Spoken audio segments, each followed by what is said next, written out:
Hey, she's there. She's everywhere. She's everywhere. She's a man about town and she knows what's going down. Good morning, everyone, and welcome to Man About Town. Putting this up by the camera. I don't know if it's too far I away. got one too. These were designed by the lovely Brittany LaBelle, and she does all this kind of work, and it was very nice of her to do that. We are a production of 321 Media, and we are brought to you by the good people at Valenti Subaru at Dunn's Corners, Tim Kaplan and staff and crew, and the litter of people over there. And I say litter more like animal litter, not litter in this street. Anyway, the good folks, they want to talk to you. Subaru is one of the best cars you will ever drive, and they'll outlast you. So go over there, go to Valenti, tell them we sent you from Man About Town, and they'll say, make you a good deal. And speaking of even though it's not the first Wednesday of the month, we had a little problem last week. So now we've got a full hour with Detective Howie Mills from our Westerly Police Department. Welcome. How we doing, Rona? We're doing. I'm sitting here. I got a nice little coaster thing, but I don't have a coffee to go with it. I'm just joking. I could make you. Okay. I just had one with my sister. Well, I just made one for my sister-in-law. Who was here from Florida before I came, so I'm ready. She's visiting from Florida. Now, is it hotter here than Florida, did she say, or about the same? I'm probably a little bit hotter still in Florida. Still. But she's here to visit for a few days. Her and my sister, her and my wife have a full schedule of things that they want to do. So, I'll bet. Yeah. So now, is she the one that lives down near Disney? She is. The one that you mooch off of when you go down there all the time. Exactly. She's the one who always takes care of us. So good morning, Sherry, if you're listening. So, yes. So I'm interested to know. She obviously lived here in her earlier years, right? She did, yes. What are the things that she wants to revisit with your wife? The Just beach? All of that. The things that she misses the most here. Family, friends, the beach, all the New England things that you don't certain hear. Restaurants and yes, all of that stuff. And in our conversations, it's just down there. You move down there, it's beautiful, it's warm. There's a lot of people there. She grew up here. She has friends here. She goes places. She knows people. So she loves the weather. She loves being down there. But it's when you come back here that it's just the people are different, right? Right. When we walk around town, you and I both know a lot of people, and you run into people that everybody's so friendly because people. There it's kind of it's different because you don't really know anybody, right? Right. So, and now, did they move down there strictly because of the weather, or did your brother-in-law have a job he went for? Or they just there was a couple of different things that they wanted to try, and experience different things that How long have they been there? Since 2002, I think. Oh, so they must like it. Yes, because some people move down there and then they say, that's not what I thought, and they come back. Hey, I'd love to talk her into coming back. To be honest with you, we love going down there and vacationing with them and enjoying Florida with them. But, when we're down there, her and my wife are, best friends. So they're always together. Her husband and I are best friends. We fish together. We hang out together when he's here. Same thing. Before we moved to Florida, we fish together all the time. So, not having them here in our life all the time, it's always a little bit difficult because it's family, when family moves away and, so those times that we get together, they're great. They were here last month. Her whole family was my brother-in-law, my nephew, and we had a blast. I would think, though, living near Disney, your life is always traffic. It is. You want to go to the grocery store to buy something, it's traffic. Yes. You want to go anywhere, it's traffic. There are other places in Florida with the same kind of weather. Yes, 100%. There is traffic when we at their house and we want to go to any downtown Disney, or Disney Springs it's now called, or any of the resorts or any of the parks, that they're not that far away from them, but the traffic is pretty difficult because you're on Disney property. and there's there's the Disney buses, and then there's people going to work that work in Disney, and then there's tourists that are going to Disney. And So that doesn't bother them to have to go through all that every single time? probably, if I had to guess. But they're troopers, so the smile on their face, they're the things that I do envy is in the wintertime when we FaceTime with them and they're out walking the dog and it's 70 Yeah. degrees and we're in the house And we're having what we had in February with Exactly. 3 feet of snow, right. and they're laughing. Exactly. I got my sweats on, my hoodie on, my slippers, and I'm freezing. And they're out taking their dog for a walk, and it's good for them. Yeah. Not good for us, but Good for the dog too. Oh, good for the dog. Yeah. So Yeah. those are the things. But again, though, sometimes in August it's so hot. You really, you don't want to. You got to go out early in the morning to take the dog for a walk, or you got to go out in the evening and take the dog for the walk. But it's still really hot. Yeah. You got to have a swimming pool, which they have one down the road, so they do have those things. And the swimming pools, a lot of times the water is so hot. It in 'em. is. It's not refreshing. Yeah, I find it funny when we've gone there for Christmas, just after Christmas before. We've gone there all a bunch of different times of the year. With those crazy New Englanders that will, go down there and start swimming in the swimming pool, and like there's nobody at their swimming pools that time of the year because their swimming pools are not heated.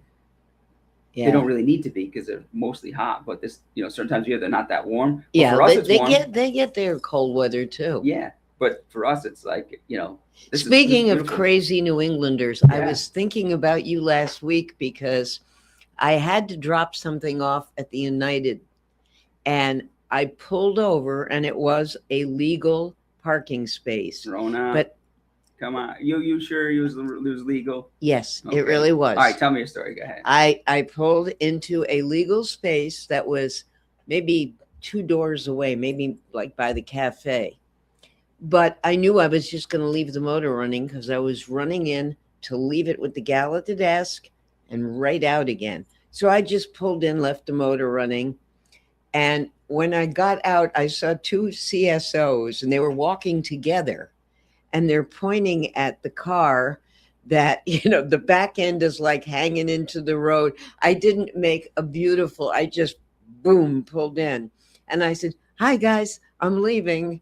And they just kind of looked at me and didn't say a word. They were probably having a conversation, probably of who parked their car here and it's still running. with the motor running and also hanging out like that. But I was surprised to see 2 CSOs together downtown. So there's certain times of the week where the staffing's pretty good, so we can do that. It's not always been like that. So How did all now CSOs again? They are the community service officers. yes, They're not regular police people, high school and college kids that are looking to get into criminal justice. and they work during the summer. They do. So their time is almost up because college kids will be going back in like a week or so. Yes. So when I But how did it work this year? great. That's good.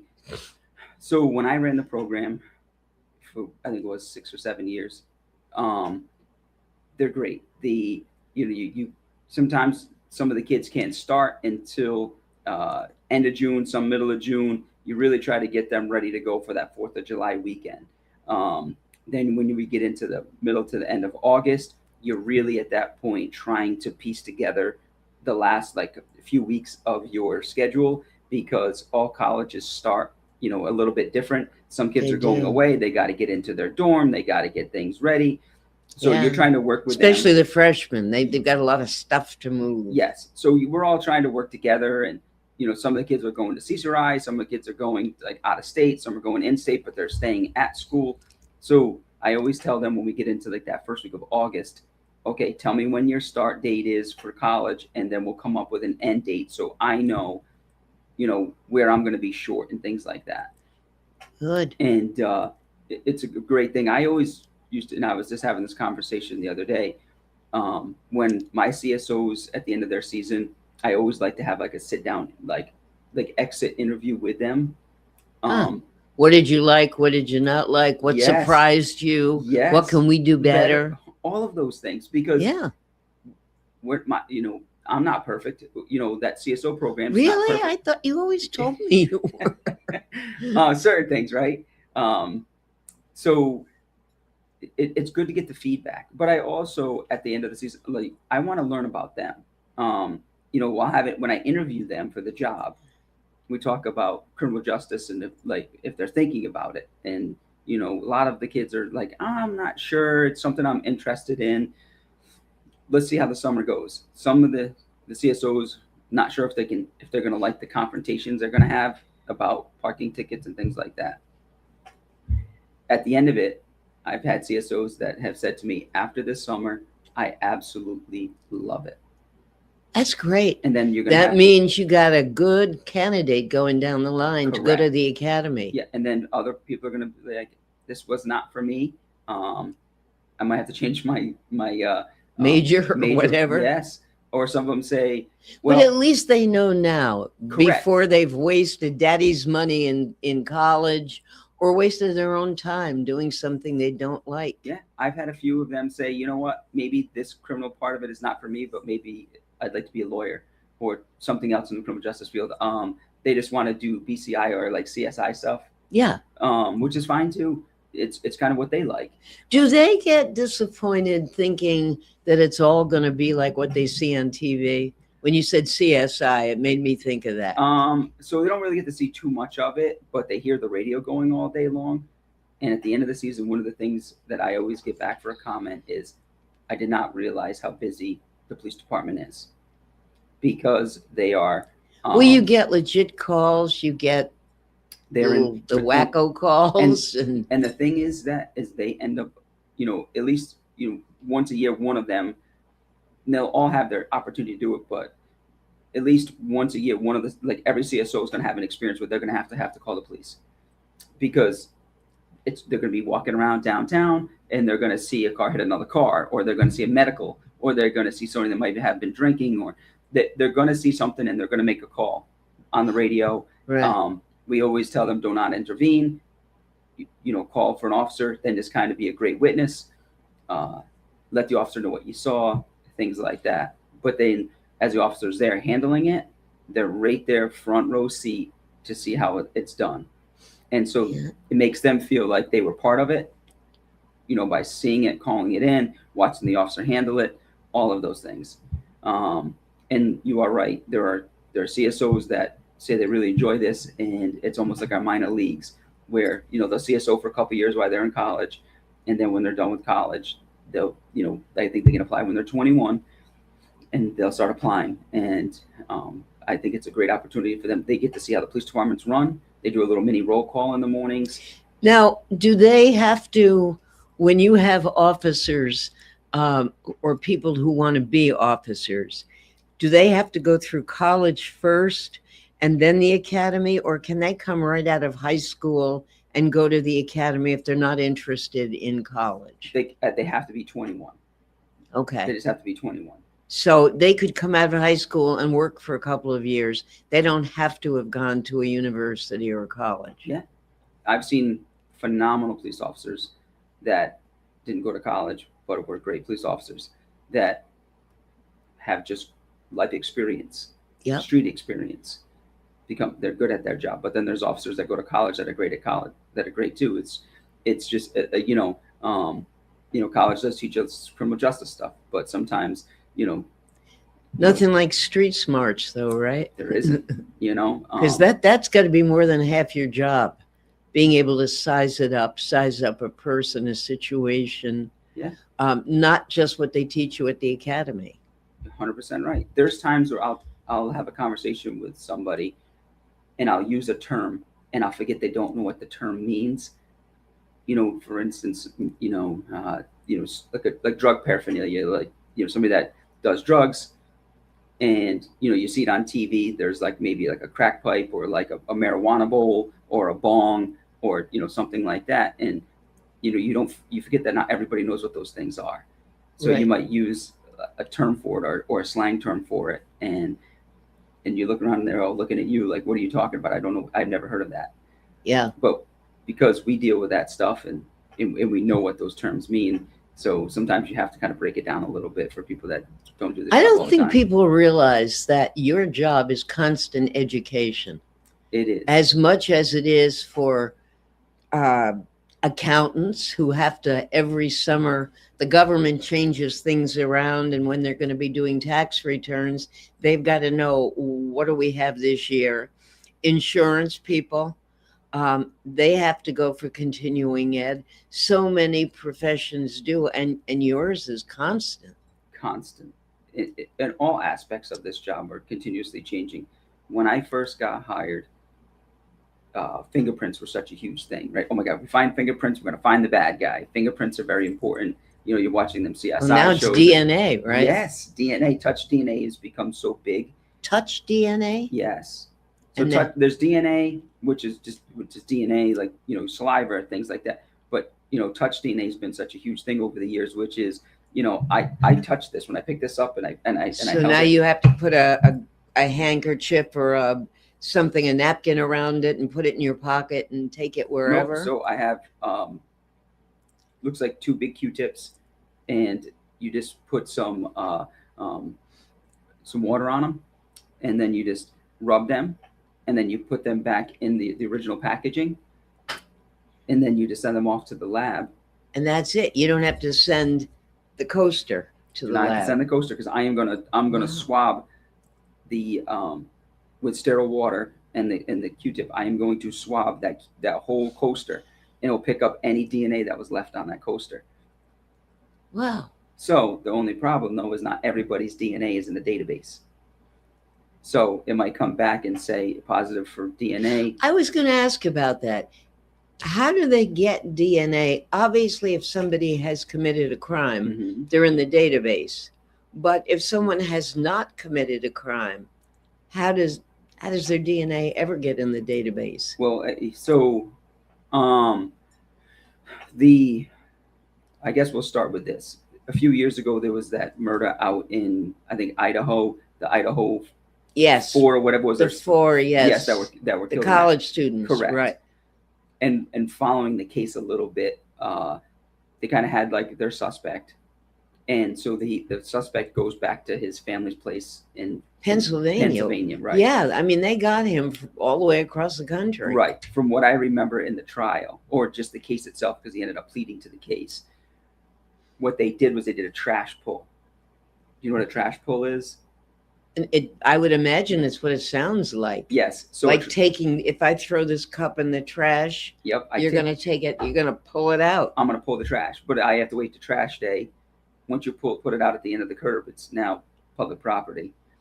Do a trash pull, and then you and I believe what they did was they found some objects inside the trash, and it was familial DNA match, which was, it might not have been him, but it was familial. So it was Somebody in his the family.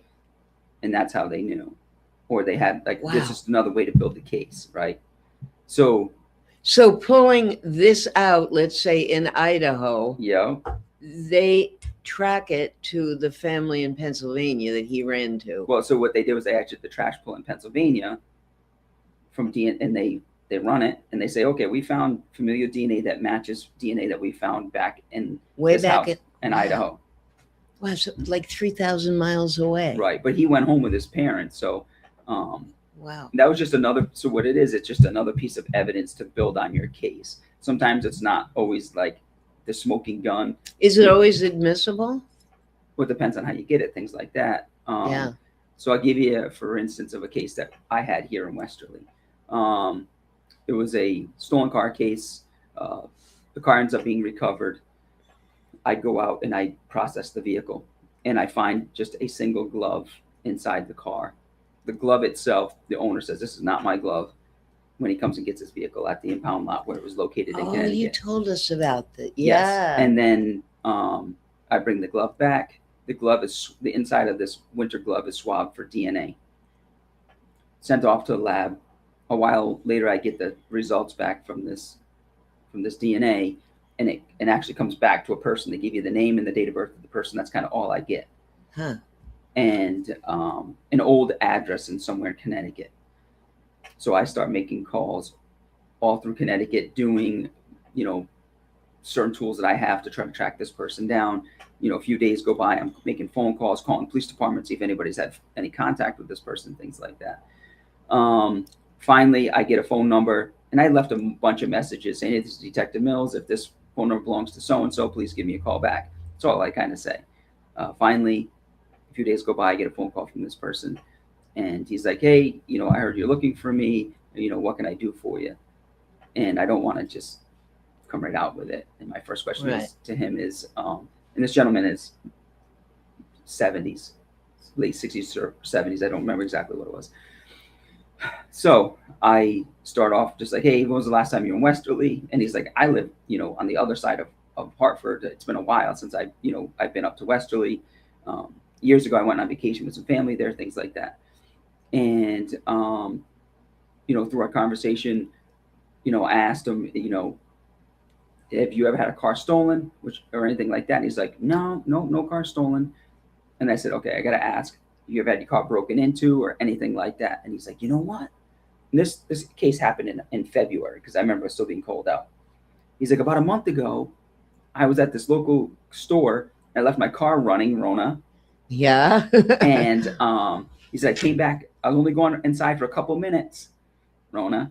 And I wasn't even 30 seconds. Come on. Well, so he said, just went through the door of the United, handed it to her, and walked out again. So he says he comes back out, and his winter gloves and a pair of Ray-Bans are missing. And I said, okay. I said, well, I found one of your items that I think that might be belonging to you. And he's like, oh, you found my Ray-Bans? And I'm like, no, I didn't find your Ray-Bans, but I found one of your gloves. And he was like, oh, just one? And he's like, well, I don't want just one. And he's like, why does it? It's just it's like, what's the big concern? So it's a winter glove. Like, how did you even know that it's mine? So then I had explained to him that, I did a DNA on the interior of the glove. His DNA hit. And I was able to track him down that way. Turns out, obviously, somebody broke into his car, stole his winter gloves in the middle of, like I said, the backside of Hartford. And then the bad guys end up here in Westerly, steal a car in Westerly. That's amazing. But police work is intriguing. It really is. I did a lot of work. But it's not like the TV shows. Yeah, I did a lot of work to find out that this poor gentleman's gloves were stolen. Wow. We're going to have to take a break right now. We will be back with Detective Howie Mills, and we're going to go from gloves maybe into scams or whatever else you want. We're never at a loss when we're with Howie Mills. This is Man About Town. We are a production of 321 Media. We are sponsored happily by the folks at Valenti Subaru at Dunn's Corner, and we will be right back with you.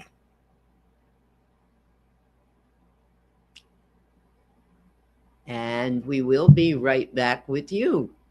I still see us. Our producer is out at the Washington County Fair and will be for the entire rest of the week.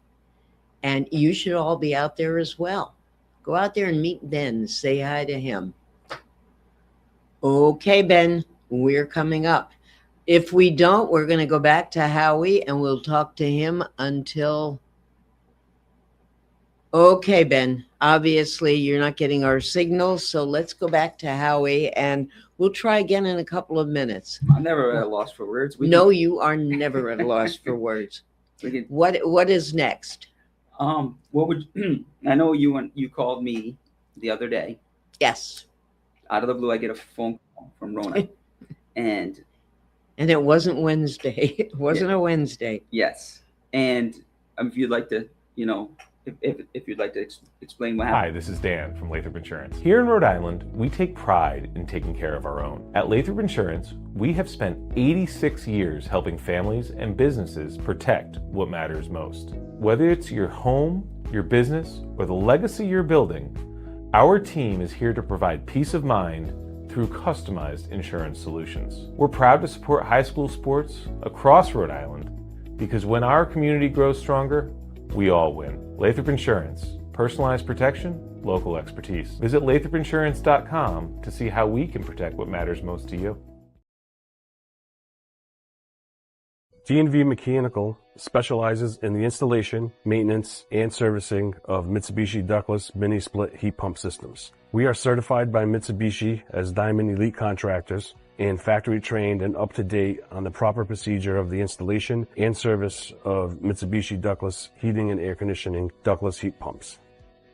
We assist with the paperwork to reduce much of the stress-related documentation required to get the state rebates and federal tax incentives. We are not a jack-of-all-trades, master-of-nothing company. We are masters of ductless heat pumps. It's what we do, and it's what we know.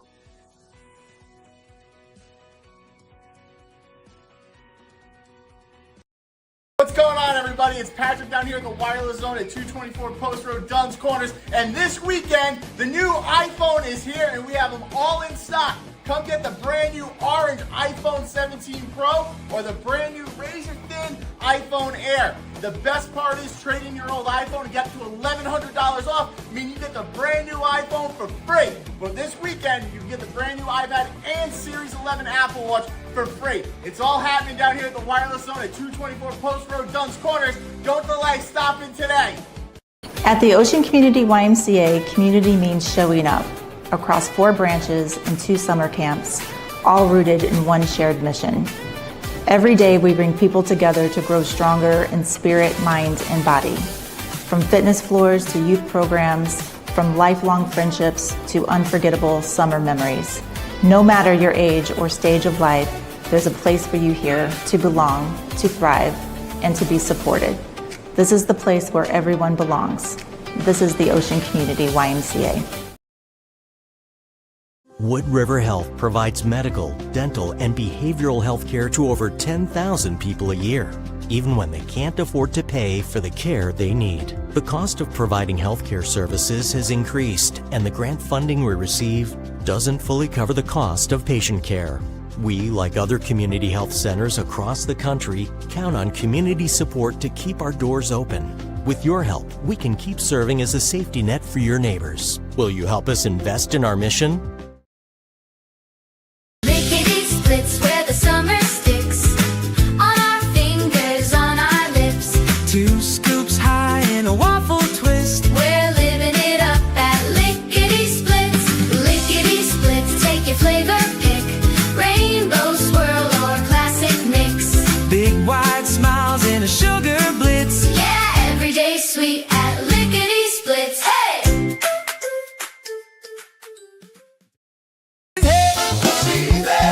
She's everywhere. She's everywhere. She's a man about town and she knows what's going down. Thank you, Ben. Ben is back at the Washington County Fair. And again, for those of you who didn't hear me, we've got some great weather coming up. The humidity's going down. And usually the Washington County Fair can be some of the hottest days of the summer. I think they're going to be beautiful, the balance of this week. It opens today, and it's open right now, and it goes right through the end of the week, through Sunday. Great entertainment, wonderful food, and make sure you stop and see my friends at the Charahoe Rotary, because they do their very, very famous shortcake, strawberry shortcake. Absolutely fresh, real whipped cream. Definitely a highlight of the Washington County Fair, as is all the food, really. Okay, we are with our good friend, Detective Howie Mills from the Westerly Police Department. And you want me to tell my story of almost being scammed or thinking I was scammed. So I'll give you. You were definitely scammed. It could have been a lot worse. Yeah, I'm not sure it was scammed now, the more I think about it, but I will tell you, without getting into a whole long story, I am looking to do a name change, not from Rona Mann, but a middle name change. And it's a long story. I have not used the middle name in more years probably than Howie's been alive. But somehow it got on a document and now I can't get it off. And other businesses and organizations are saying, hey, are you who you are? And so I decided it would be easy to do this. So last week I just went to the good old computer and Googled, how do I make a name change in the state of Rhode Island? And boom, up popped a form. And the form said state of Rhode Island. And it was, just fill this in. And I assumed it's going to cost something because everything costs something in Rhode Island, especially. And I looked at the form and I said, yeah, I will, I'll fill it out. And I filled it out. It didn't ask any financial questions. It was, what name do you go by? What do you want to change to? Date of birth, and no social or any of that. So I did that. And it was a $55 charge. And it could be paid a number of ways, but the way that I chose was credit card. So I did put that information in, printed everything out, got it, and it needed to be notarized. So those of you who follow Man About Town, we all learned last week from Bridget and Bill at the library that the library will notarize. You don't even have to have a library card, and there is no charge. You do have to make an appointment. You go to the front desk. They are happy to do it for you, and it is legal, and it's wonderful. So I did that, and it was exactly as Bridget and Bill said. I got it notarized. So on my way home, I thought I would go to the town of Hopkinton and get this all taken care of. And I went in, and the town clerk looked at it, and I said, it's all done. It's notarized. She said, yeah, I see that. I said, I paid for it. And she said, you did what? I said, I paid for it. She said, there's no charge in Rhode Island. I said, there isn't? She said, no. The form comes from our Secretary of State's office, Greg Amore, and it's free. And she got her form, and her form and the form I had gotten online were exactly the same, right down to the form number, right down to every single word. And she said, well, I'm going to need your birth certificate. And I don't drive around with my birth certificate. So I said, well, I'll go home. I'm going to check this all out. And on the way, I was getting angry. So I called my good friend, Detective Mills, and he said, turn your car around. He asked me where I was. I was only a few miles away. And he said, go to the police department and file a police report. And I said, do I have to? And he said, yes. So I did do that.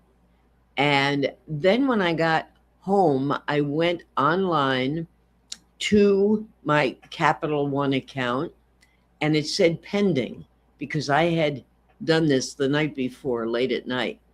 So I thought, well, if it's pending, I can lock my account. So I did. I locked my account. I did find out later on from the people at Capital One that even though you lock it, once you do it and it's going to a company, it's gone through, or it's going through. It turns out that I do things too quickly sometimes. And when I went online and when the form came up, I didn't look, even though the form said state of Rhode Island, the form came from a third party company called something legal. I don't remember. And yet when it was charged, it came through a different name entirely. I did what I was supposed to do. I did talk to the officer. There is a police report on file. When I called Capital One and I finally got a live body, they took care of it. It may take up to 90 days, but I am getting my money back. No money was taken from the credit card. I still have it locked, though. I will open it at some point. And it's locked even to me, which is really good protection. So, okay, officer, what did I do right or wrong? So, and I know we've had the conversation before, do not trust phone numbers or things like that you find on the internet. If your computer's having an issue and you think there's a virus, and a little pop-up shows up and tells you to call this number, please don't call it. No, it wasn't a phone number. I know. Yeah. Or also, if you're looking for a phone number to some type of a business, and you just Google it, and you just pick the first one that shows up, a lot of times they're scam phone numbers. Yeah. Go to your bill that you get. So National Grid, or whatever you pay for your electric company, or whatever you pay for your cell phone, or whatever you pay for your cable, things like that. Whatever bank that you use, don't Google it. Go to your bill. Look on your bill. Go to your app on your phone that you sometimes pay through. Use that app. Don't always use the phone numbers that you Google, because a lot of those numbers are bad numbers. Yeah. So Well, even though that form was completely accurate, yeah, and it right down to the word, it was a state of Rhode Island form. But the money they were making $55. well, so that's just the tip, which of is it. a very small amount of money. It was going to be more than that. You just didn't Yeah. know it. So what happens is, if you didn't catch that, but you caught it, right? Yes. So if you didn't catch that, there was a chance that your credit card number would have been sold on like the deep web. Oh, So jeez. what happens is, you'll see it a lot of times when people's credit card numbers are stolen. You'll see like a $1 purchase. Yes. Before there's a ton of purchases that happen after that. Do you know why there's just a $1 purchase? They just want to make sure it goes through. They want to make sure the credit card number is accurate and it works. That's how they prove to the other people that they're selling the credit card number to online that it's a good credit card, and you can go and buy a bunch of things on it through the deep web. So then you could you sell it. Capital One did send a follow-up saying it would be a good idea to change the number on the credit card. Absolutely. So I would just close that account, whatever, have them just give you a new number for that account, and then you'll be completely fine. You just don't want anybody else to have that. Now, my other question to you is, on that form, did you have to put your date of birth on that form? Yes. So you got to be careful. I had a case not too long ago where a gentleman, kind of something similar, he was looking to get a Date of birth, and also my mother's maiden name. You got to be careful now. And my father's full name. Yep. Do you have any type of like a way that you can keep an eye on your credit? Yeah. Okay. I do. Do that. I had a case not too long ago where a gentleman, the case ended up finding its way back here to Rhode Island from something else I was working on. I reached out to this gentleman because his name came up. It was money was being stolen from somebody here and being put into an account out in Washington State. Wow. I tracked this gentleman down. I have a conversation with him, and I said, "Hey, do you own this bank account?" And the bank account, it's an actual online branchless bank.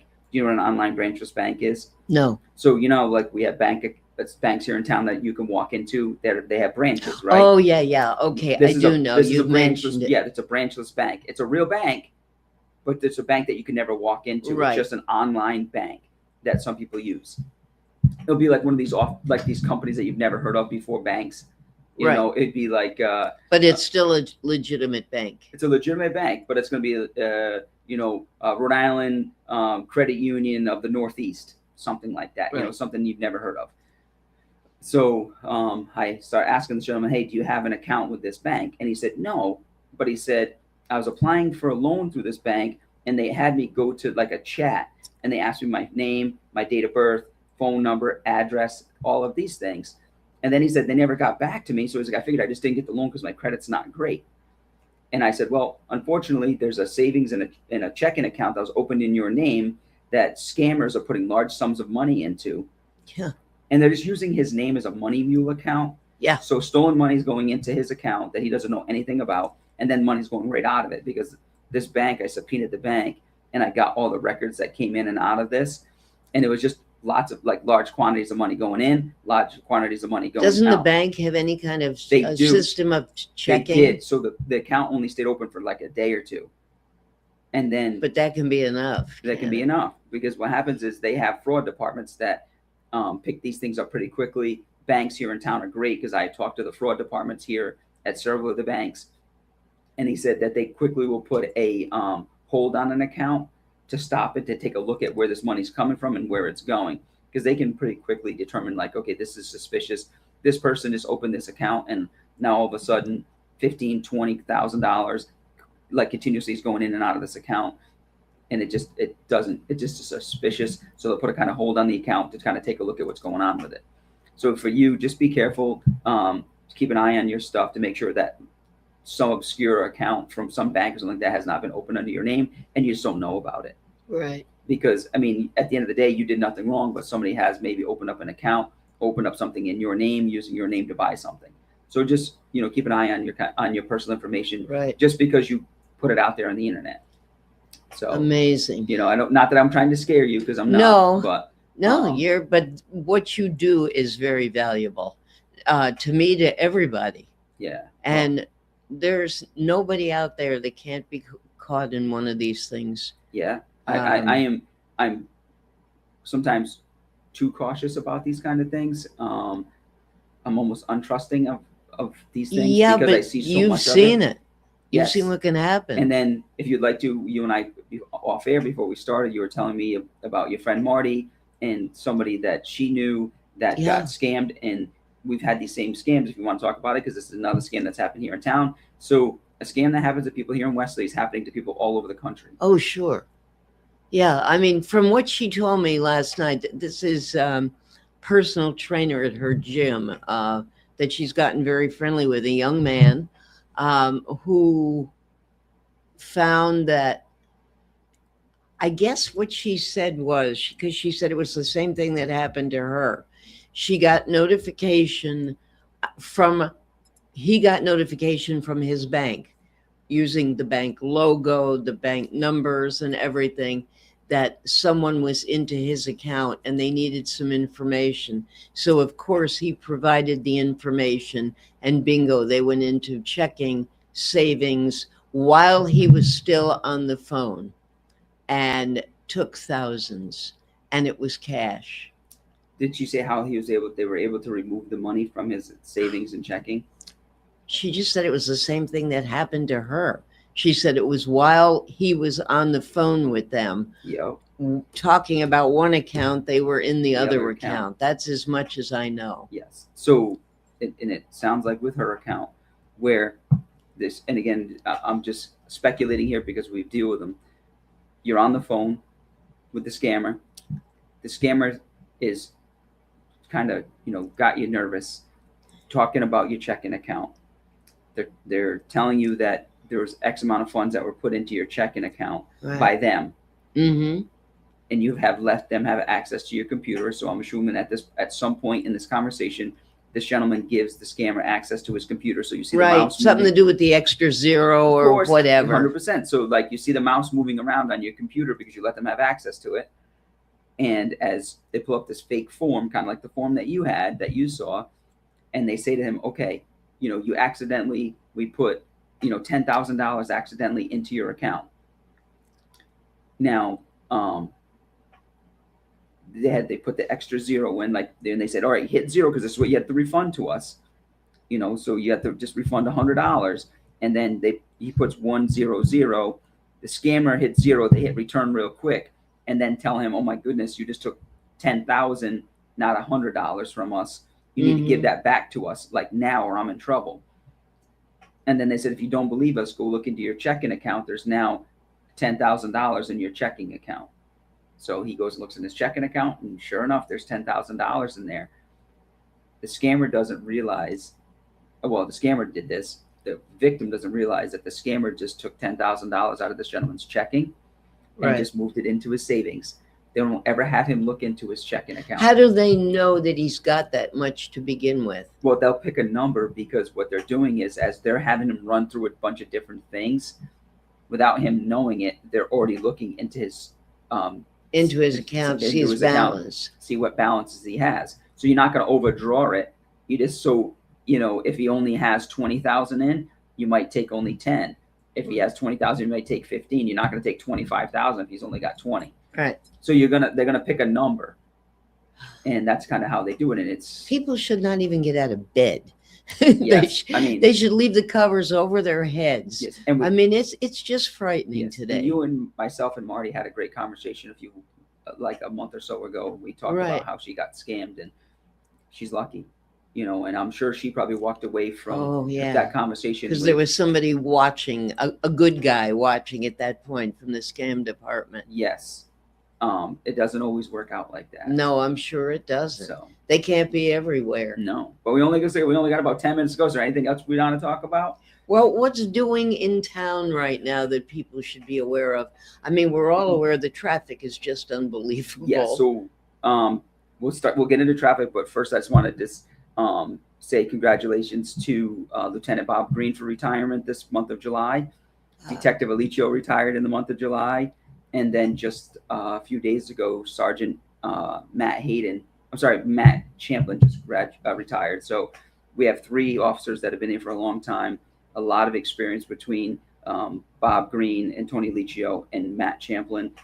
3 amazing officers, 3 amazing guys. And I saw the picture in the Westerly Sun of the new people being sworn in. Not new, but maybe new to being pushed up. Yes.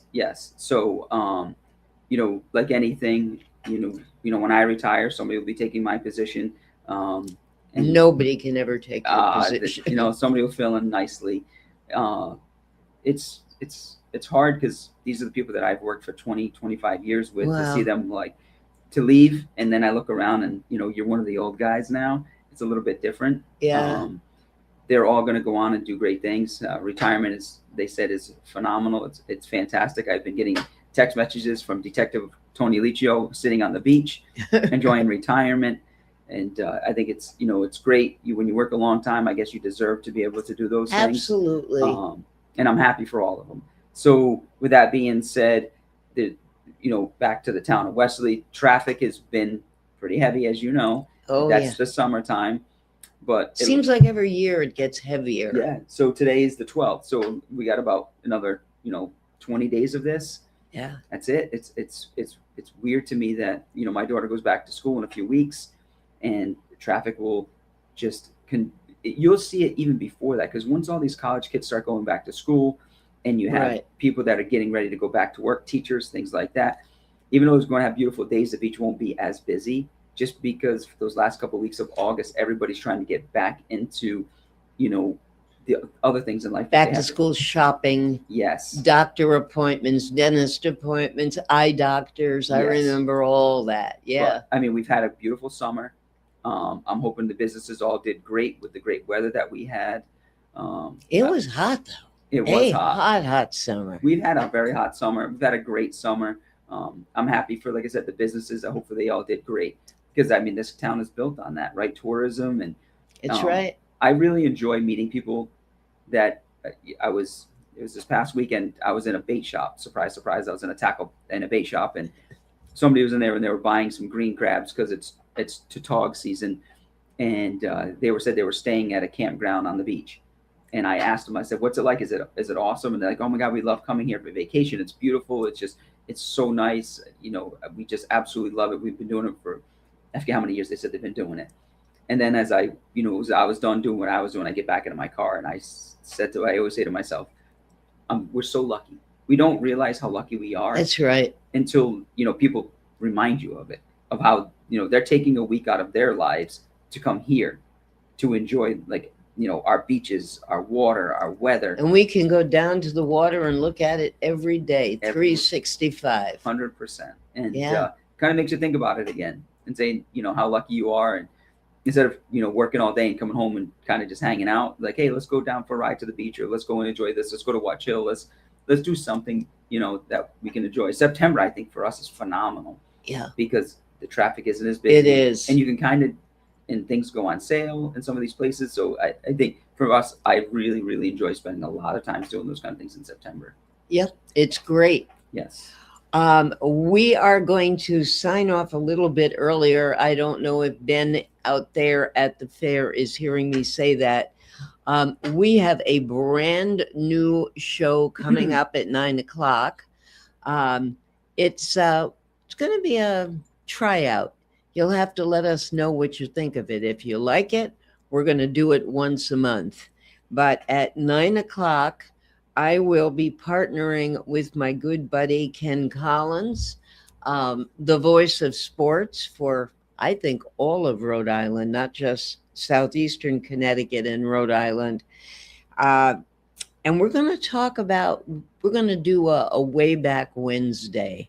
We're going to talk about what it was like years ago growing up. You might have seen the, well, you probably, I don't know if you can see on the, no, they can't see the dice that are on the microphone next to Sergeant Mills, but it's, yeah. We are going back in time, and we want to know your ideas, your memories. We're going to talk about what back to school was back then. We're going to talk about food, sports, people, respect, all of that. So come back, stay with us. This is A Man About Town. We are a production of 321 Media. We are sponsored by the fine folks of Valenti Subaru at Dunn's Corner. And I will be back with Ken Collins, and we'll go way, way back right after this. Or maybe not. Hi, I'm Sean with Easy Does It Moving and More. Whether it's local or long distance, we've got you covered. We even help with unpacking and secure storage when you need it. From start to finish, Easy Does It Moving and More makes sure that all of your belongings get there safely. Make your move easy and call 401-545-6078 today. Easy Does It Moving and More, because moving shouldn't be stressful, it should be easy. Oh, let's go down to Toscanos. Men shop downtown Westerly, where style and class go hand in hand.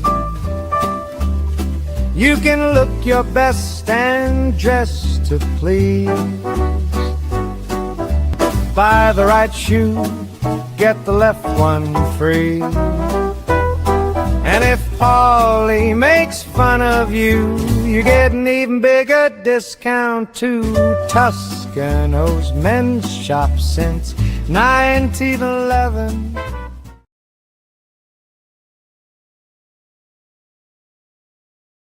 I've been cooking since I was 12 or 13 years old. I was cooking in the Navy. And honestly, we were welcomed kind of with open arms into the community. We've had a reputation for having great beverages and okay food. And I want people to know that is the thing we're attacking first, is making sure that our food matches our beverages. I want to make a really strong lunch menu. If you had a breakfast sandwich yesterday, come back tomorrow, it'll be better, because we're changing the way we do things around here. I'm JJ Glode.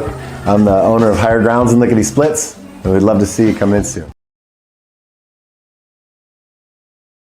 My name is Robert Toth. I'm the owner of Old Mountain Lanes. We opened way back in 1960. We have 24 lanes of bowling. We are a full-fledged family facility. League bowling. We have cosmic bowling. We have music and entertainment. Food is a big thing here too. We have two great restaurants. We're Old Mountain Lanes, 756 Kingstown Road in Wakefield. We're open 7 days a week. Come on down and see us.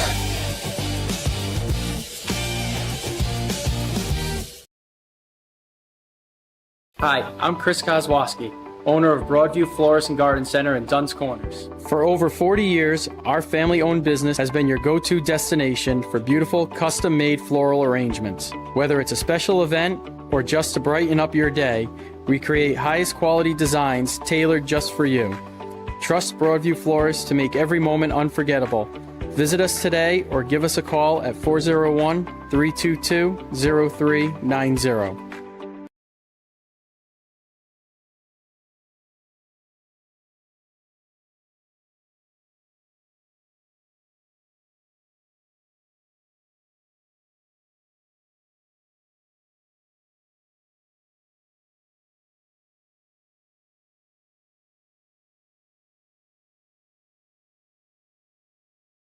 I'm Dale Sold, the owner of Shoreline Painting and Cabinet Refinishing. My vision for the company has always been to elevate paint contracting.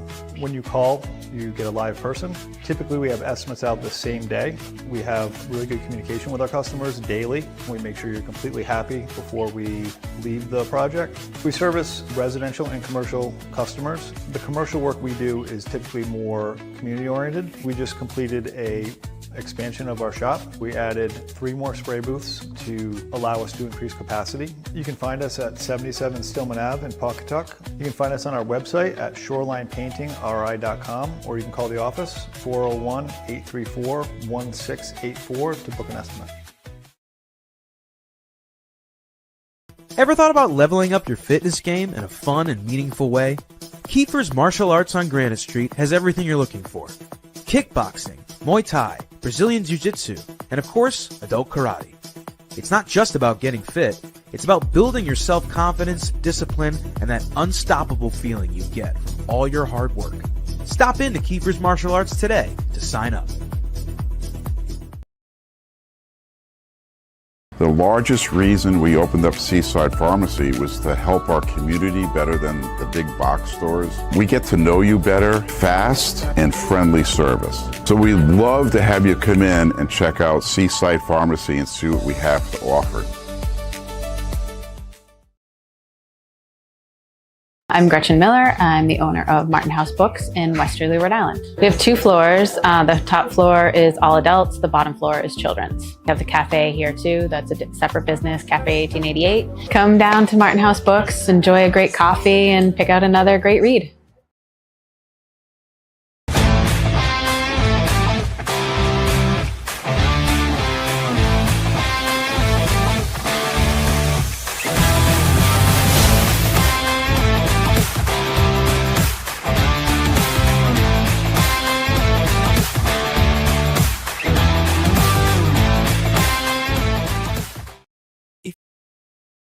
If you want a sweet treat or a bite to eat, if you're shopping for the week or a great piece of meat, there's only one place to go. Meet me at Dunn's Corners Market. Meet me at Dunn's Corners Market.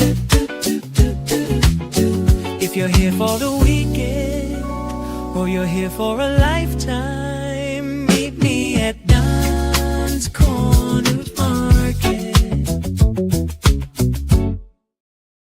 Hi, I'm AJ Trust. And I'm Jeff Swiderski with AnnieMac Home Mortgage's Momentum Group, your trusted partner in the home buying process. At AnnieMac, we can strengthen your offer with our innovative program, Cash to Keys, giving you a competitive edge by allowing you to make a cash offer on your new home. Together, we've helped over 1,000 families move into their dream homes, and we'd love to do the same for you. Give us a call today at 401-486-0853 to get started.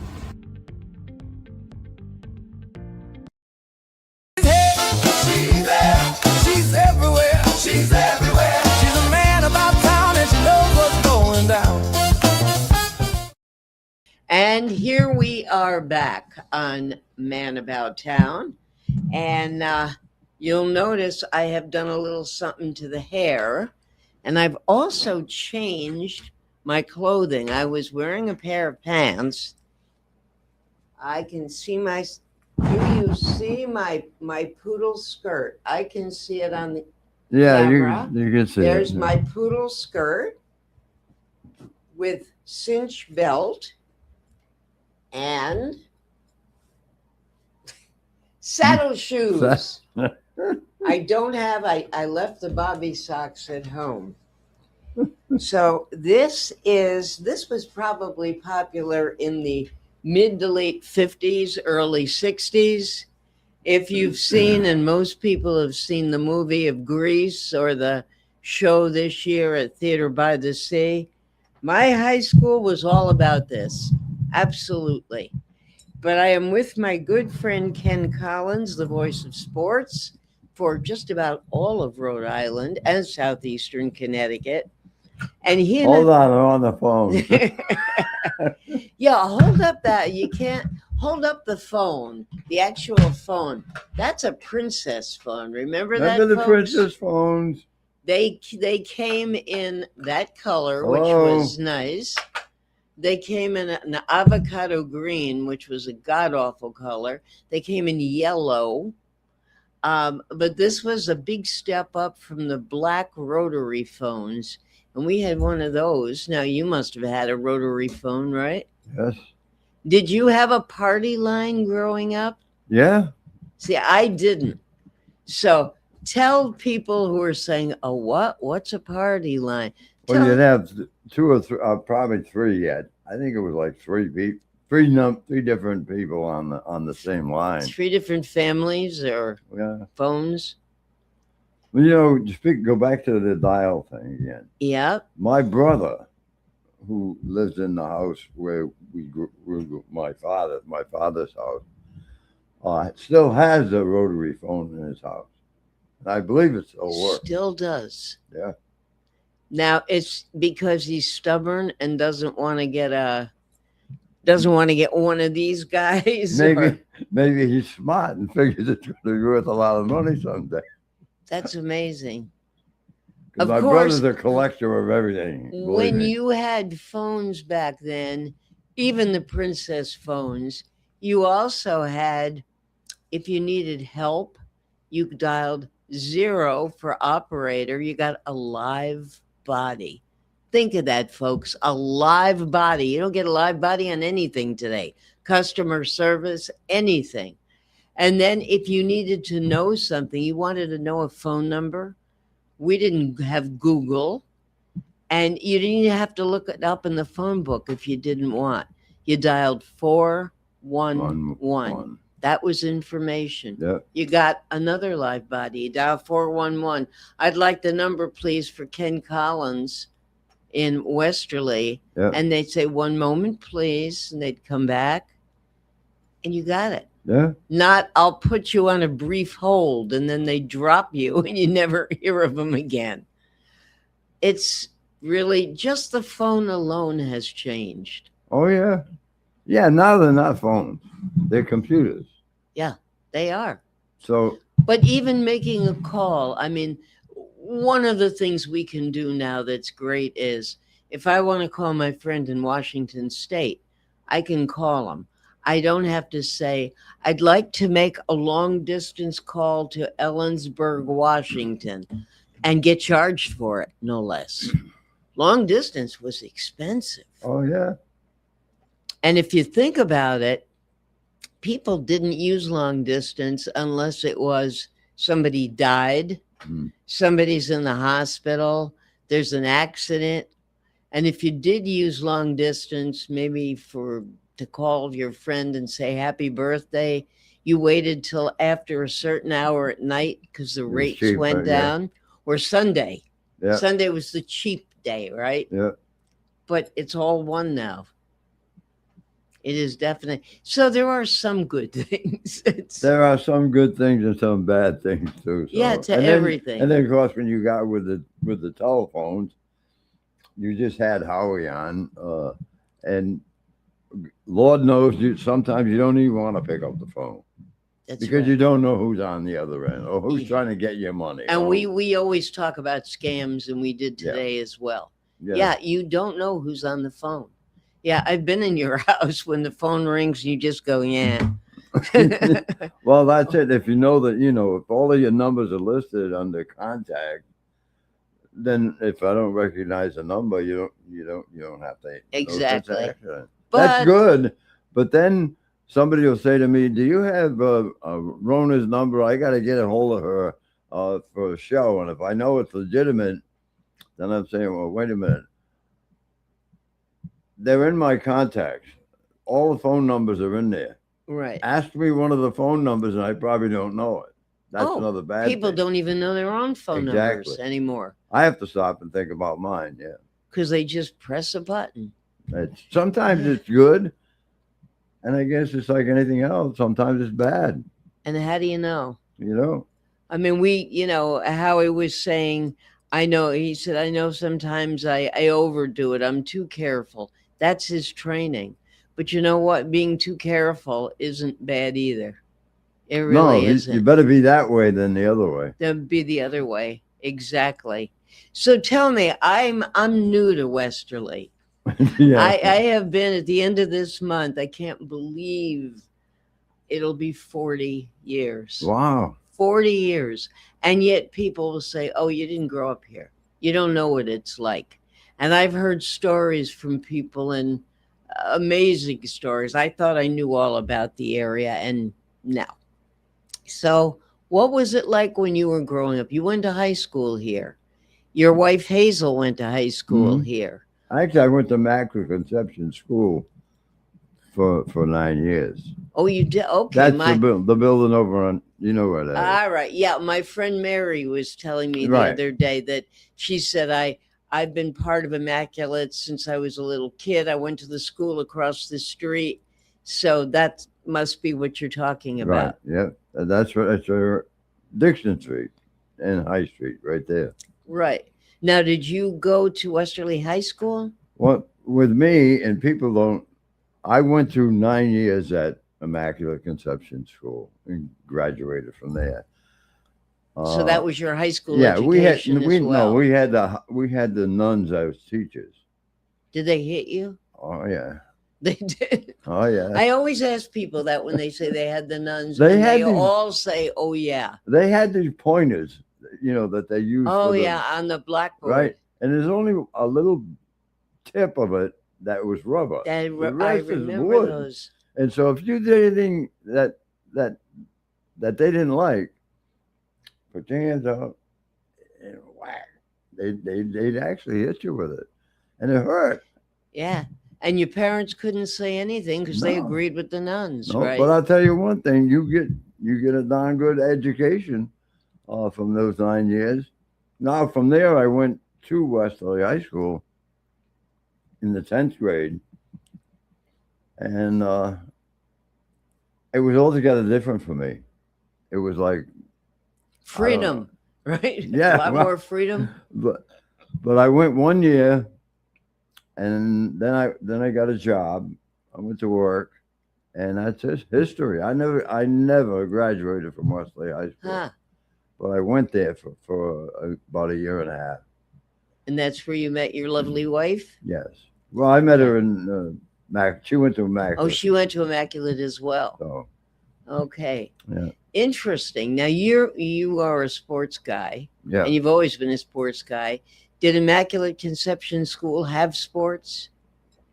Like CYO League, that kind of thing? No. If we were near the school now, you know where the school Right. is anyhow, right? Well, we used to, at recess time, we used to go out and just play ball in the schoolyard. Right. A tennis ball. We'd play 2 or 3 innings, the bell rings back in school. And then every once in a while, balls would get hit up on top of the roof. And I'll never forget his name, Mr. Jessup was the janitor there. And every once in a while, he'd go up on that roof and he'd collect all the tennis balls that were up there and then just throw them back, throw us down and You should have made the nuns go up there with their pointers. Yeah. And get the. They were get the supervising the out in the yard. I think. But I said things have changed, but are they for the better? Yeah. And, it was simple.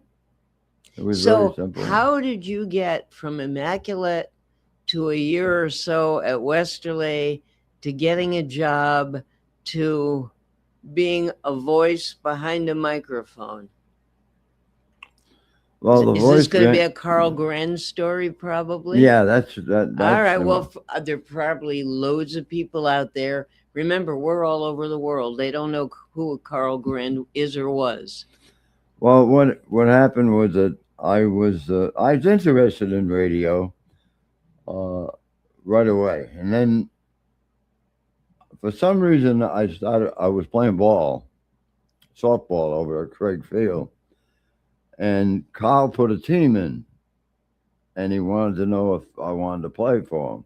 I had met Bob Canty, and I had done a couple of things for him, like they used to have a And tournament. Bob Kenny had been on the air. Yeah, Bob was Right. like the I mean, I know who you're talking about, but again, they don't. Yeah. So. Bob was like the general manager of the station. Carl was the general manager. Bob was the sales manager. So he used to send me over to the tournament in Stonington and just do phone reports like this phone here. We'd get on the phone and say, 3, 2, 1, go. That's Ben. 3, 2, 1, Not go. 3, 2, 1 media. Well, that's how we did it, and then we knew we were on the air. So I do a live report. You know, this is Ken Collins reporting from Stonington High School. Blah blah blah. I have the next report at 11. So we'd cover that tournament, and so I get to know Bob Canty pretty good, and of course Carl. So by me just doing these reports, Carl could figure that it would be all right for me to play softball for the team, you know, as a member or a worker at ERI. So I got to play softball for WERI. And then after the games. Now, what position did you play? Shortstop. After the games, we would go and have coffee and sit and dissect the game, what we did right or wrong or whatever. And I used to get on, after a while, I got to know Carl pretty good, and I'd say, listen, how about give me a job here? Well, we'll talk about it someday. So then, I don't know, maybe months later, I'm still playing ball for him, and I'm still doing some reports. I come after a softball game one night, and we went back to his office. Sit down. So I sat down. He said, I'm going to offer you a job. I said, this is it. I'm going to be the play-by-play guy of WERI. I said, geez, this is great, Carl. Thank you. But, there was a but. It's going to be in sales. Sales. I said, I never sold anything in my life. I don't know anything about sales. He says, trust me, you'll be fine. You should just be honest with the people, and with your personality, you'll make it in sales. You know something? That one sentence, be honest with the people. That's all people want today. Yeah. And that would be radio sales, sales at JCPenney, sales in a restaurant. Yeah. Just be honest with the people. That's right. That's back then it was expected. Now I think it's almost the other way, where people expect they're going to get screwed. And often do. Right. So you started in sales. And it's ironic because we're doing this today, and my first assignment for ERI was the Washington County Fair. Yeah. So he hands me this. I don't know nothing about sales. So he hands me this pamphlet that says broadcasting from the Washington County Fair. 12 30-second commercials for $48. Wow. Go do it. And one of my first sales in radio is ended up to be a good friend of mine who owns radio stations in Connecticut, is John Fuller. John Fuller, yeah. Because the first place I went to was his father's place. He had a chicken coop full of printing. It was John's father. So that's how I met John. So I sold him that $48 package. So $48. Yeah. When I you see can't John, buy I too tell much in this town anymore for $48. Yeah. I said, your father was the first advertiser I ever sold advertising to. Amazing. Now, you must have been scared to death. Oh right? yeah, I was. Yeah. But you were honest with them, and that was it. That was it. Yeah. I gave them what they wanted, and Carl was right. If you treat people the way they want to be treated, and you tell them you're going to give them something, you just give them something. If you have an issue, you know, with when you buy something today, anything from something that might be $48 to, I know you got a new car. What are you looking for on the other end? What do you, from the person who's trying to sell you? What are you listening for or looking for? what do you want out of the experience other than the item? I want what I used to do when I sold advertising. I want you to be honest with me. Tell me if I'm buying a used car. If there's something I should know about it, tell me. Don't try to get an extra $300 or $400 out of me, and then find out that I had to spend the money on it afterwards. So Right. just same thing. If you're honest, Tell me the truth. yeah. Exactly. All right. So what else? We're at the time of year where everything is back to school, and they rush all the holidays now and all the stuff. Retail is unbelievable. I mean, it seems like the kids were out of school about 2 hours and they were stocking the shelves with back to school, back to school, back to school. When you went back to school, even though it doesn't matter that you were going back to immaculate, you could have been going to It a doesn't public matter. school. It's still back to school. The kids hate it. Summer's never long enough. What kinds of things did you have to buy supplies ahead of time? Were supplies all given to you? The notebooks and the paper and the loose leaves and all that. Um, did they require that you go to your doctor and get a shot or a physical, or did you have to go to the dentist? Did you have to go? What was the back to school Yeah, experience like? we basically did about all of that. And as far as pencils and pens, and no one gave. I don't recall them giving them to us. We had to buy. We had You to had buy to buy them. it. Yeah, my mother Yeah. and father had to buy them. Yeah. Yeah, we And did look, as when I well. used to, not to interrupt, but I did. No, that's all right. One thing I used to hate is we just got out of school, and then it seems like about 2 weeks later, back to school sales. Oh, I used to want to throw something through the TV. Exactly.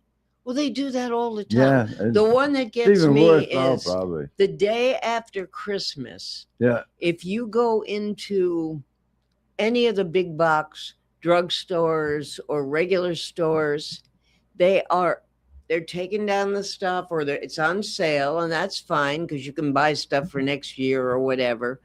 But they are putting up the big satin Valentine candy hearts. And I always think, who is going to buy Valentine candy on the 26th or 7th of December? Is it going to be fresh by February? Who's even thinking of that?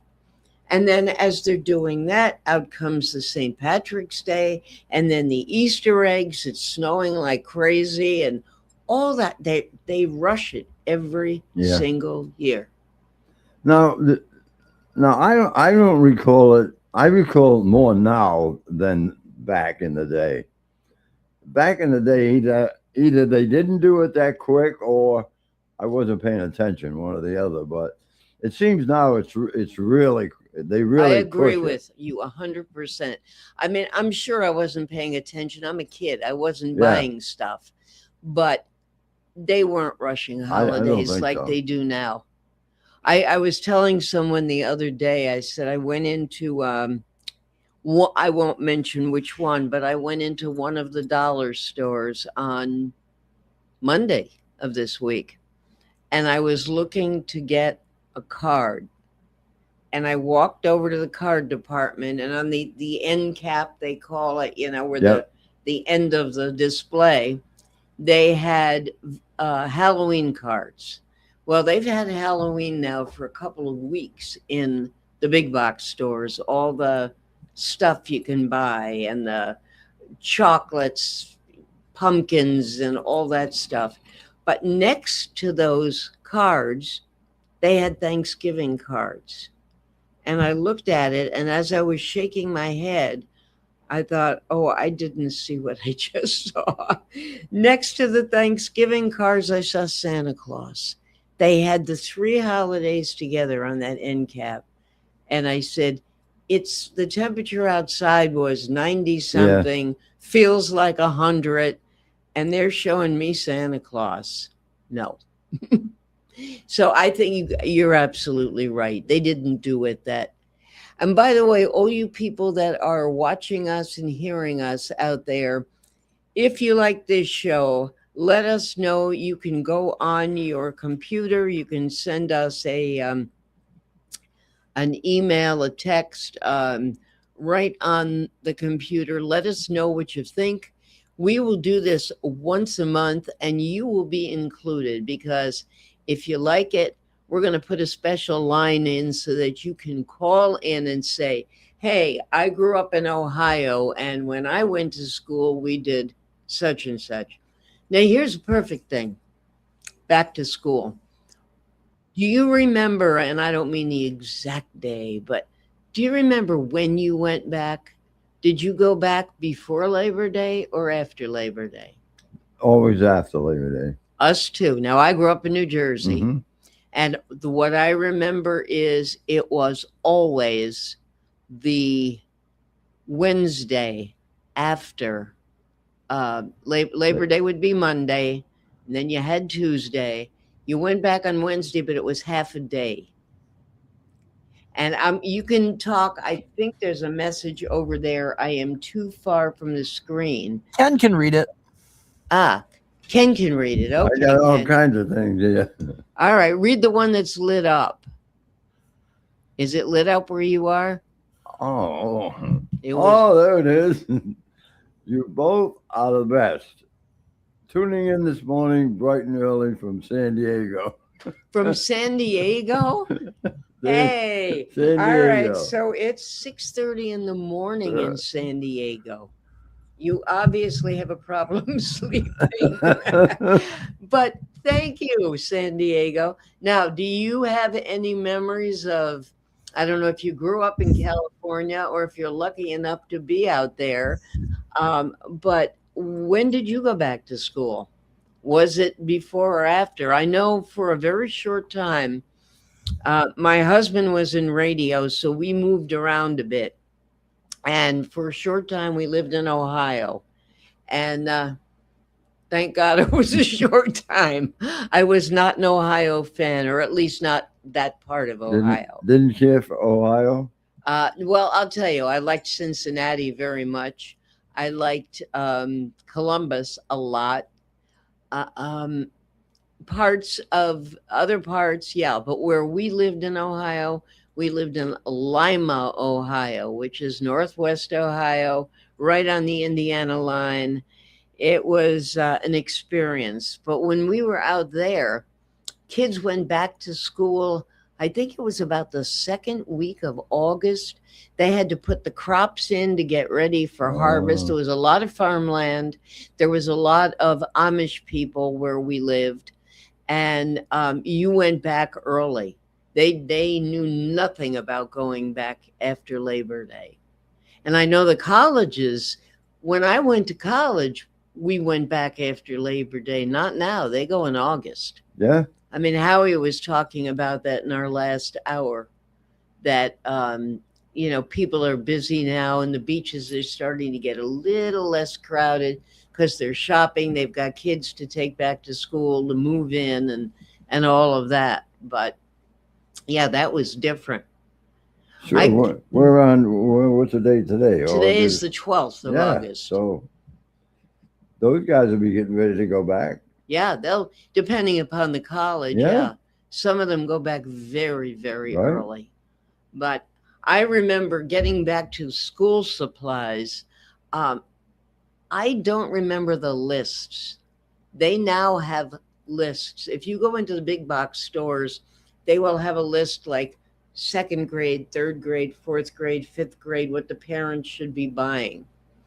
I can just remember always going and getting a new 3-ring notebook and getting the paper that went in there and getting the dividers and pens, pencils, erasers. I'm amazed. I mean, now I'm amazed to even see erasers. And I saw them in Walmart, packages of erasers. everybody's doing digital and delete and all of that. Yeah. So I don't know, but the one thing I hated was when I got into junior high, and then you had to get the compass and the protractor, which meant Oh, yeah. algebra and geometry. That was my downfall. I mean, I don't know about you. I was good in simple math. We didn't even call it math, called it arithmetic. Arithmetic. Yeah. But I knew how to add, subtract, multiply, divide. I could even do percentages.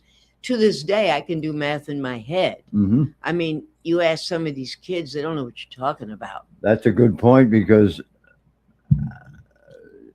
back in the day, what we're Yeah. talking about is, you know, if you worked in the store and somebody give you $1, if you're a cashier, and it's 50, You had to make 50 change. 50 cents, you got to make the change, right? Yeah. Now, these guys now that are working, if they don't have the amount that's given, They don't have a clue. they really don't. And that's, to me, that's a step backwards. I think they should learn that. Absolutely. And let's talk about, I'm sure when you went to school and when your wife Hazel went to school, when I went to school, when we were in, I don't know, first grade or second grade, maybe we were printing. And then all of a sudden we were learning how to handwrite. And Yep. that meant cursive, Right. where you attach the letters together. And they don't even know what that is. Now, I live in Hope Valley, and unfortunately, they closed Hope Valley Elementary a couple of years ago. There weren't enough kids there, and it's a shame. They had remodeled. The playground's gorgeous. They got Yeah. a beautiful playground there now. But they were one of the only schools left in the state still teaching cursive. I don't know who does anymore here. And worse, I'm told that kids don't know how to read cursive. So if you give them something that an older person may have written, they say, I don't know what this They don't says. understand that. That's sad. It really is. It really is. Same thing with, I don't know about any checks that you get from people, but I get checks from a couple of publishers. And when I look at the checks, and they are handwritten checks, they're not the ACH automatically put in. They don't write their names. They just like make a dot and a line. Yeah. And so how do they know that this know. is legal and this is, I could make a dot and a line and do that too. Yeah, that always We must amazed me. sound very Yeah, old how to do you people. figure that's how do you figure that's your signature, you know? I know. I don't understand that at all. And the respect in school. The teachers were God. I have a picture from I believe it was my first grade class. And we're all sitting at our desks. It was like the annual school shot where they took the classroom, the whole, not just each kid individually. And we were sitting with our hands folded on the desks. And the desks, I don't know what you had in parochial school, but we had the wooden desks where you lifted the top up. Same and thing. You could put your notebooks and your everything in there. Yeah.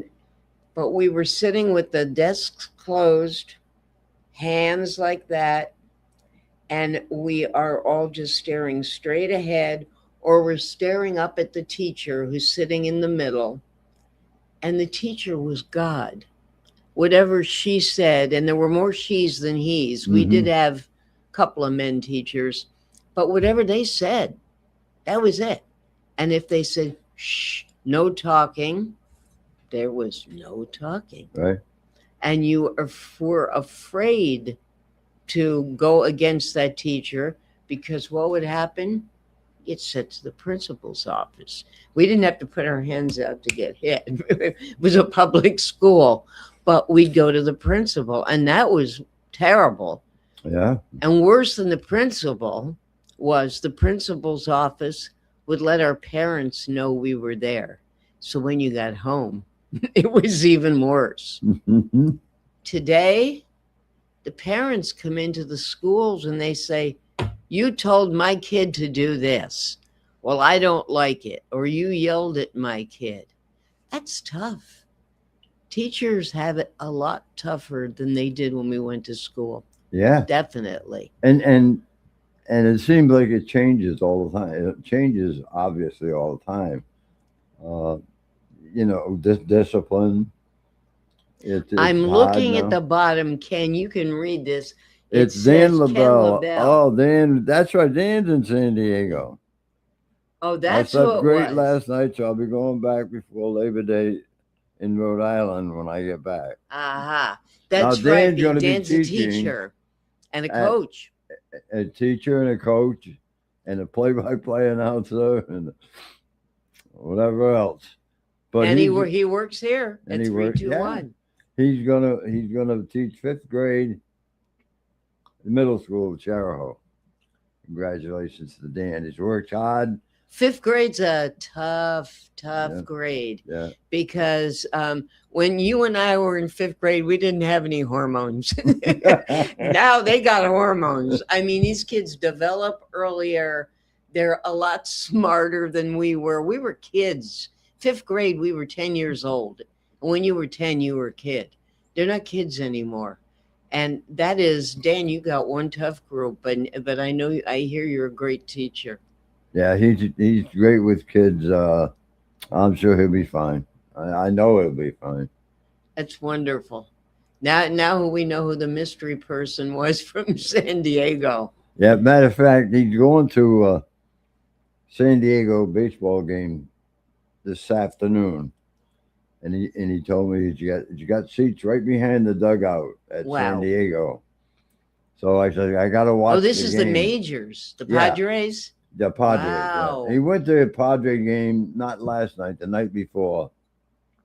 He'd been in San Diego since, I think he left Saturday. And he's coming back this Saturday. But he's going to the game this afternoon. It's an afternoon game out there. So And they never have to worry about a game being rained out. I know it's beautiful in San Diego. Yeah, it sure is. I Great, great think weather. I get confused with the West Coast time. So it's either it comes on here one something or 4 something. Well, if it's coming on at 4 something, it's 1 something there. So you're probably right. It's probably coming on at 4 something. Okay, so here. we got it. But you can look that up. I got easily. it written. Yeah, I got it on my phone anyhow. But I got it. So if he's right behind you might actually see him on that's TV. Yeah. That's great. How are the Padres doing this year? They're doing pretty good. They're hanging in there. They're in the division with the Dodgers, of course. So, but they're like in 3rd place, so they got a shot at wild cards. Yeah, they're playing better now. Okay, I see. We are way back Wednesday. That's what Ben, our producer, named us, which I think is great. We're going to be here once a month. If you guys all say you like it, we're going to turn back the Wayback Machine. And it's not just going to be us talking. It's going to be you talking and giving us your stories. Now, Ken, you can maybe corroborate this because I wasn't here way back. 40 years is way back. To somebody who's born and raised here, no, I just got off the bus. But I have a friend here, Marie Negrelli, and Marie is going to be 100 years old in January. And she has told me a lot of stories. And one of the stories she told me, she grew up, I believe, in Pawcatuck, overseas, as they say, across the river. And she said that the big thing on Friday night was to walk over to Westerly and get in line on Canal Street to get into China Village. Now, when I first moved here, China Village was here, and we went, but I didn't realize the history of it. And she said people would stand in a line. They'd go to China Village, then they'd go to the United Theater and see a movie. Mhm. Now, were you part of that, or did you not like Chinese food, or did the nuns hit you too much? Well, it's ironic that you mentioned China Village. Actually, where China Village was, you know what? Do you know that you know the area now? Sure. There's a driveway between there and the next building, which is where Paulie's is. Yeah, Toscanos. Okay, if you go up that driveway, there's a house there. Now the house has just been remodeled. It's beautiful, and it was beautiful. We lived there. Really? The address is like 21 Canal Street, and if you drive up the driveway before they remodeled it all, I haven't been up there since. You had the garage, our garage. We had a car. We parked the car in the garage, and go up the stairs. And actually, it was three. I think we had 3 or 4 bedrooms in that house. Big house. Well, as you go up the driveway, on the left was China Village. Wow. At the time, so I lived there when China Village was really booming. Really. You know, I just realized that we missed our break Oh, we did. at 9:30. Ben, do you want us to take it, or are you going to do it at the end? No, don't worry about it. Just keep going. And he must be. I'm right Keep here. going. Just Okay. keep going. We'll keep going. We don't seem to run out of stuff to talk about. Oh yeah, you want to talk about the downtown area and how it used to be. You had McCormick's department store when I Jim moved here. McCormick, yeah. And then wasn't there another kind of department store like where Pooch's is now? And there was another. It was on the way out when we moved here in '86. I cannot remember now. There are probably people out there yelling into their computers, and that's why we'll need you guys. But I remember McCormick's was here, and of course you have wonderful stores like Westerly Jewelry and Negrelli's that were here and still are here, and they're just part of the fabric. And Toscanos. Yep.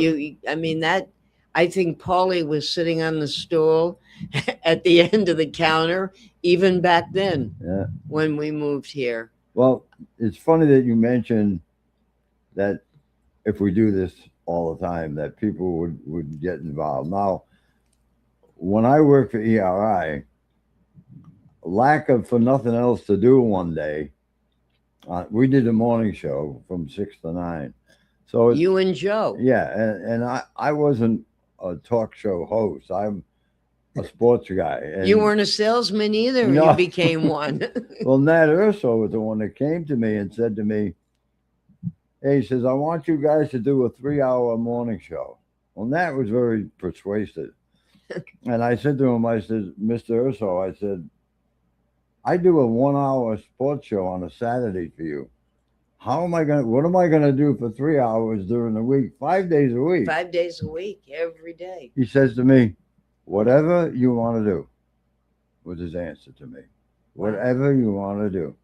Just make it your own. I said, okay. So getting back to what you said earlier, one morning I mentioned something like you just mentioned to me now about China Village Village and the lines, yeah. And of course we had phone lines that we used to take calls. So I said something about, yeah, I remember that because I used to live down there, on 21 Canal Street, right up in the back. And then the phone would ring. Ken, do you remember what was across the street from China Village? I said, yeah, well, I know there was Misto's eyeglass place, Brophy's newsstand. At one time, there was a Western Auto over there, right up where that bookstore is now. Wow. And then we got on to, just talking about things like that. Phone would ring again. Hey, Ken, I remember across the street from the whatever. And it started like that. Now, this went on for, it had to be 2 weeks straight. Every day, people couldn't wait to get on because they knew we missed it. We didn't do this one, so they wanted to remind us that they knew downtown Westlake Park. We used to have people bring us breakfast in the morning too. But anyhow, one day That's interesting that you said that, because my husband did a morning show in Syracuse, New York, and they did an outdoor promotion Right. one time, and he was sitting at a table. I had a picture of him smoking a cigarette, wearing a loud plaid jacket. This goes back to before I knew him in the 60s. And he's out, and he said people would honk as they went by, or they'd pull over and they'd bring breakfast. Yeah. So that'll be a hint for some of you. We get this show once a month. Yeah. We'll let you know what we like. We like bagels. So after about 2 weeks of this, I just got through doing the morning show, and Philip Urso, one of Nat's sons, who ran WRX, which was in Providence, right, owned by the Ursos. So he come in to me and he said, "You got a couple of minutes?" I said, "Yeah, I work for you guys, and I'm working. I must have a couple of minutes." He says, "How the hell did you do that?" I said, "Do what?" I've been listening every morning for 2 weeks. I can't wait to put the radio on to listen to you guys in the morning. Well, how did you come up with that? I don't know. I just mentioned the place, and it went from there. Yeah, exactly. He said, "It's great." He said, I can't wait to get up to listen to you guys in the morning to find out what I'm going to find out more about Westerly. And that's what we want to do with Way Back Wednesday. And it doesn't have to be Westerly. Like I said, my childhood was spent in New Jersey. Yours might have been spent in Texas or San Diego, or they can tell right around the corner. Absolutely. It's the shared experience. Yeah. Back to school is back to school. Well, Philip went a step further and said to me, "You know, it would be a great idea." He said, "Because I've been thinking about this." I said, "What?" He says, "On a Friday night, back in those days, all the stores would stay open until like 8:30. That's right. Marie told me that. Right. So he says it would be a good idea. He says, you can do it. I know you can pull it off. Invite people to pick a Friday night and invite people to come down to Westerly, and you guys could all meet somewhere." Yeah. Well, I never did it, but that would be it great. probably would have worked. I'm sure it would. It's, I am. It's just crazy to me how sometimes when you don't really think about it, you're doing something, and then all of a sudden it clicks in and it's successful. Exactly. Well, but why? It was because of the area, the town, your town, everybody's town. And they were very much alike. Yeah. If you think about it, it's a shared experience, whether it's maybe a big city or a little town. Mhm. My town was suburban. This is suburban, but it's also a beach town. Yep. Where I grew up in New Jersey, they never called it going to the beach. It's always been, and still is, down the shore. Down to the shore. They always say, not even to, it's down the shore, going down the shore. And that actually means going down the Garden State Parkway and wanting to rip your hair out till you get there. But it was always a good hour or more if you wanted to go. And like Howie was saying in the last hour, we forget how lucky we are. If you want to go see the beach, you can be there in about 8 minutes. Just go around the corner and drive a little bit, and you'll be there. But we all have things that we are grateful for. And if you like this show, please let us know, let Ben know, make suggestions. We always want suggestions. And we will do this probably once a month, not Monday through Friday for 3 hours. We will do this once a month. So we would be back in September. And as we get close, we'll let you know an exact date. October would be a great one because Ken and I and our producer, Ben Barber, who's also the owner of 321 Media, we all have October birthdays. So we can have a party. We'll have a cake and we'll invite you in and we'll see who comes in for a slice of cake. I think would be a great idea. Of course, Ben will have to buy the cake Oh, because absolutely. he's the And owner. no doubt. Uh-huh. I think we are going to end now, unless you've got another memory you want to throw in. No, Last words, parting. I think it's a great idea that you come up with. Well, actually, you came up with it. I know, but there's a lot I've been of- sitting in your living room listening to you talk about this for a while, and Well, there's a why lot of not? history in it, and you know, just to, I could go right up Main Street, and tell you exactly what stores were where something else is now. exactly. Right. I could be pretty close to it. I just thought of something between now and when we do the show again. The primary elections will have passed because primary is coming up shortly, and even the write-ins, I understand, are coming up, I believe, this week. We can talk about how voting has changed. Not mentioning any parties, any candidates. We are not political here at 321, but I can remember voting booths, which I am a big fan of. I don't like this standing at the desk stuff. I absolutely hate doing write-ins that you can vote weeks before. And we can talk about that and what was done back then. We always had the day off from school on election day, on the major election day, and the PTA always had a bake sale. So while you were waiting to get in, they were selling cupcakes and cookies and stuff, which was always nice. I can remember going in the voting booth with my mother, and she would pull that thing and the curtain would close, and then she would explain stuff to me. And voting was a big deal.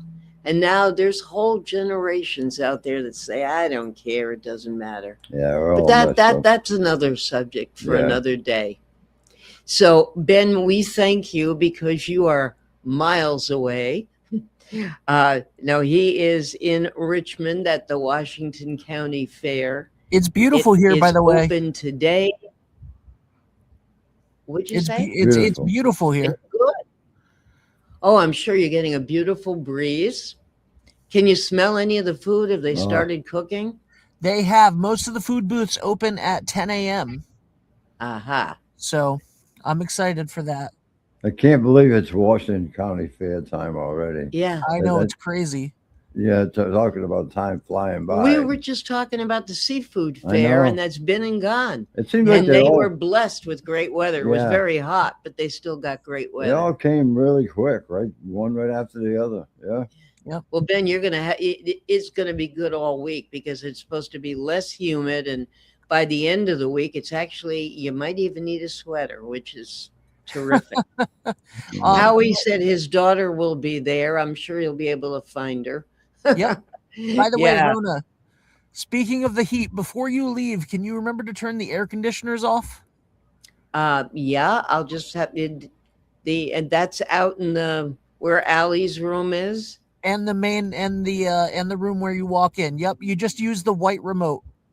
Okay. Now, are All you right. going to be at the fair tomorrow? Yeah, day. I'll be at the fair all week. Okay, so you're gonna get passes for us? Maybe. I didn't think that was funny, man. I know I didn't think so. I didn't really think that you had to laugh. I'm breaking. I'm sorry. I'm breaking. I gotta. Yeah, the you're connection is breaking not- up, all right. The connection's I'm not gonna great. try to stand at the camera and So- show you my 50s outfit. You see one it? more time. All right, hold on, Rona. I'm holding. Where did you go? I walked away to the door. She's coming back into the All right, frame hold on, now. there we yeah. go. All right, but All right, I'm Rona, too show it off. short for you to see the poodle, right? There you go. There's the poodle on the poodle skirt Got it? with the cinch belt, with the saddle shoes. You came prepared. I did forget the bobby socks, but this wasn't easy. Just getting this wasn't easy. But yeah, we have plenty to talk about. We can talk about dancing lessons. I don't know if you were ever taught dancing lessons or dancing My sister school, was. or the first time you had to dance with a girl. Ooh. Oh. Yeah, blah. Don't want to dance with a girl. And then somewhere along the line, you and I got hormones and it all changed. We will be back with Men About Town next week with Bill, our movie guy. And we'll be back with Ken, hopefully, if you all like this, in a few weeks. And we'll start talking hormones. So thank you. Be well. And now we ask you to look at these local businesses. They're the ones who keep us going.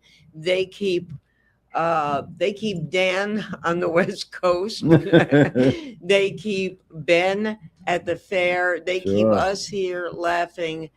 And you want to shop local. They're your friends, they're your neighbors, and they're the people you want, just like Valeni Subaru. Have a great week. Take chances.